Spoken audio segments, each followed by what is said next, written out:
ବର୍ଷା ଏଇ ତୋର ପ୍ରେମ ନା ଈର୍ଷା? ତୁ ତ କେବେ ବରଷୁ ନଥାଉ, କିନ୍ତୁ ମୁଁ ଯେତେବେଳେ ସ୍କୁଲକୁ ବାହାରେ କି ସ୍କୁଲରୁ ଫେରେ ସେତେବେଳେ ତୁ ବରସି ପଡ଼ୁ ଆଉ ମୋତେ ଭିଜେଇ ଦେଉ ତୋ ଦେହେ। ଏ ତୋର ପ୍ରେମ ନା ଈର୍ଷା? କାହାକୁ ବୁଝିବି କହ?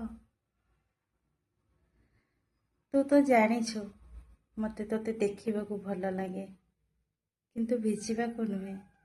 ତଥାପି କାହିଁ ତୁ ଭିଜେଇ ଦେଉ ମୋତେ ତୋ ଦେହେ।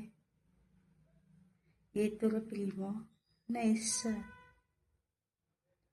ଜାଣିଛି ତୁ ବହୁତ ଚାଲାକ, ଆଉ ତୋତେ ମନେଇବା ତୋଠାରୁ ଶିଖିବ। ସେଥିପାଇଁ ତ ତୋ ଦେହରେ ଭିଜିଗଲେ କାଳେ ମୁଁ ଅଭିମାନ କରିବି ତୋ ଉପରେ। ସେଥିପାଇଁ ତ ତୁ ତୋର ଶୀତଳ ସମୀର ଲହରୀର ସ୍ପର୍ଶରେ ବିମୋହିତ କରୁ ଏ ମନକୁ। ସତରେ ମନେଇବା ତୋଠାରୁ ଶିଖିବ। ବର୍ଷା ଏ ତୋର ପ୍ରେମ ନା ଈର୍ଷା? କହିବୁ କି ଟିକେ?